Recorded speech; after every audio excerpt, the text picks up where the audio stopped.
Hi friends, welcome to my channel. இன்னைக்கு பாத்தீங்கன்னா 100 gram கடலை மாவை வச்சு ஒரு சூப்பரான காஃபி மைசூர் பாக் எப்படி செய்யுதுன்னு சொல்லிட்டு நம்ம பார்க்கலாங்க. சிம்பிளான இன்கிரிடியன்ஸா வச்சு ஒரு டேஸ்டியான காஃபி மைசூர் பாக் வந்து சுலபமான முறையில் எப்படி செய்யுதுன்னு பார்க்கலாம். அதுக்கு பார்த்தீங்கன்னா நான் 100 கிராம் அளவுக்கு நான் கடலை மாவு எடுத்து வச்சிருக்கேன். அது ஒரு மிக்சிங் பவுலில் சேர்த்துக்கலாங்க. இப்போ எந்த கப்பால் மெஷர் பண்ணி எடுத்துக்கிறீங்களோ அதே கப்பால் எல்லா இன்கிரீடியன்ஸும் அளந்து எடுத்துக்கலாங்க. இப்போ ஃப்ளேவர் இல்லாத ஆயிலை வந்து 2 கப் அளவுக்கு நம்ம சேர்த்துக்கலாம்.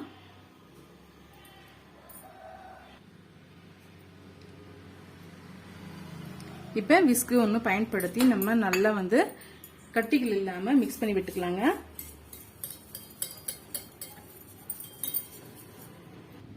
பாருங்க கொஞ்சம் கூட கட்டிகள் இல்லாமல் நம்ம மிக்ஸ் பண்ணி விட்டாச்சு. இப்போ இது கூடவே நான் இன்னைக்கு பயன்படுத்தி இருக்கிற காபி பவுடர் என்னன்னு பாத்தீங்கன்னா இன்னைக்கு நான் ப்ரூ தான் வந்து யூஸ் பண்ண போறேன். இது வந்து நான் 1 டீஸ்பூன் அளவுக்கு நான் எடுத்துக்க போறேங்க. பாருங்க இந்த டீஸ்பூன்ல நான் 1 டீஸ்பூன் அளவுக்கு நான் எடுத்துக்கிட்டேன். அதிகமான காபி பவுடர் வந்து நீங்க சேர்த்துக்கிட்டீங்கன்னா சிறு கசப்பு தன்மை வந்துடும், சாப்பிட முடியாம போயிடுங்க. அதனால வந்து நம்ம 1 டீஸ்பூன் அளவுக்கு எடுத்துக்கிட்டோம். இப்போ வந்து பாத்தீங்கன்னா ஒரு 2 டீஸ்பூன் அளவுக்கு நம்ம தண்ணி சேர்த்து அதை மிக்ஸ் பண்ணி விட்டுக்கலாம். சேர்த்துட்டு கட்டிகள் இல்லாம நல்லா வந்து கரைச்சி விட்டுருங்க.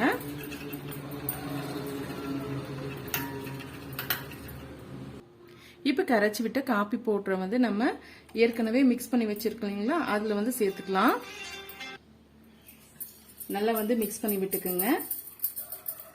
இப்போ இது ஒரு ஓரமா இருக்கட்டும். இதை நம்ம செய்து முடிச்ச பிறகு ஒரு ட்ரேல மாத்துறதுக்காக நீங்க டின்னோ அப்படி இல்லைன்னா வந்து ஒரு பிளேட்டோ வந்து நீங்க எடுத்து வச்சுக்கோங்க.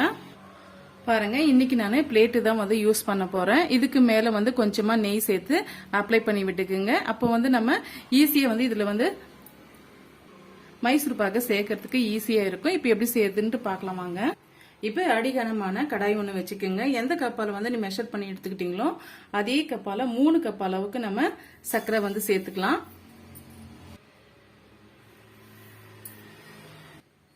இப்போ 3 கப் அளவுக்கு நம்ம சுகர் வந்து சேர்த்துக்கிட்டோம். இப்போ இதுல 1 கப் அளவுக்கு நம்ம தண்ணி சேர்த்துக்கலாங்க.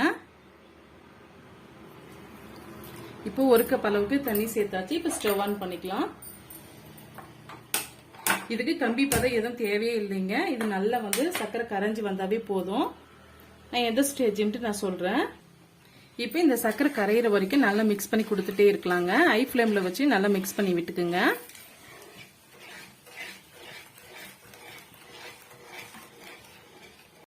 பாருங்க பால் போல நல்லா வந்து நுரைச்சி வருது பாத்தீங்களா. இந்த ஸ்டேஜ்ல நம்ம மீடியமான ஹீட்ல வச்சுக்கோங்க. இப்போ ஒரு முறை நம்ம மிக்ஸ் பண்ணி வச்ச அந்த கடலை மாவை நல்லா வந்து மிக்ஸ் பண்ணி விட்டுக்குங்க. இது போல மிக்ஸ் பண்ணி விட்ட பிறகு அப்படியே நம்ம சேர்த்து விட்டுக்கலாம். இப்போ ஒரு கையில வந்து நீங்க தூக்கி விட்ட மாதிரி போல நல்லா வந்து மிக்ஸ் பண்ணி விட்டுக்குங்க. ஒரு கையில வந்து நல்லா கிண்டி விட்டுக்குங்க. இது போல கிண்டி விட்டுட்டே இருந்தீங்கன்னா ஒரு நல்ல ஒரு திக்கான பதத்துக்கு வரும். அது வரைக்கும் இடைவிடாத கிண்டி விட்டுட்டே இருங்க.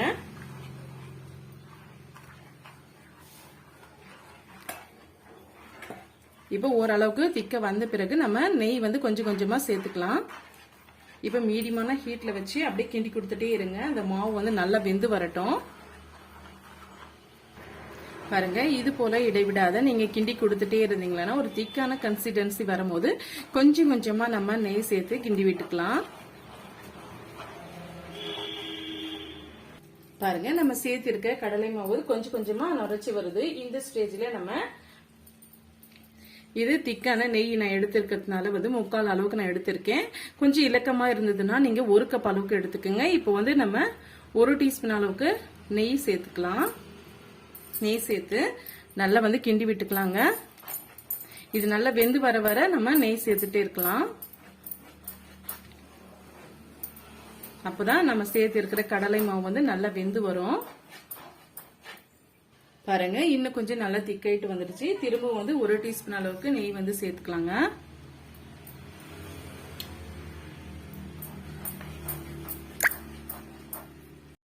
இப்போ வந்து லாஸ்டா ஃபைனலா நம்ம எடுத்து வச்சிருக்க மீதம் வச்சிருக்க நெய்யை வந்து சேர்த்துக்கலாம்.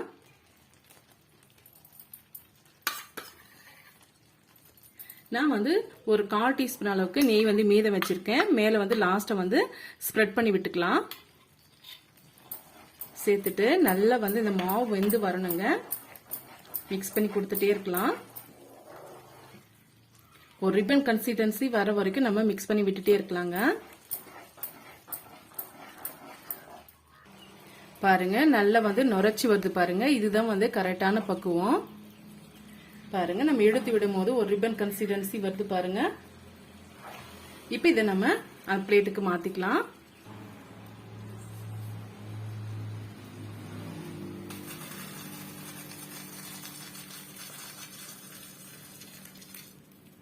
பாருங்க இது முழுமையா ஆறி வரட்டும். ஆறி வர வரைக்கும் நம்ம அப்படியே விட்டுறலாம்.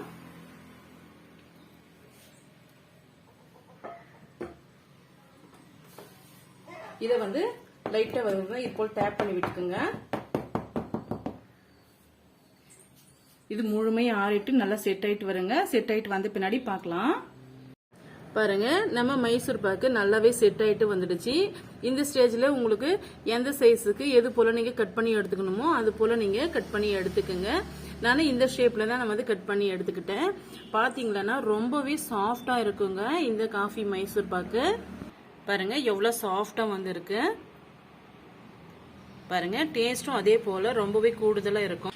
டேஸ்டியான இந்த காஃபி மைசூர் பாக் ரெசிபி வந்து உங்களுக்கு பிடிக்கும்னு நினைக்கிறேன். பிடிச்சிருந்தா மறக்காம சந்தியா குட்டி சேனலுக்கு சப்ஸ்கிரைப் பண்ணுங்க, லைக் பண்ணுங்க, ஃப்ரெண்ட்ஸ் அண்ட் ஃபேமிலியோட நிறைய ஷேர் பண்ணுங்க. தேங்க்யூ.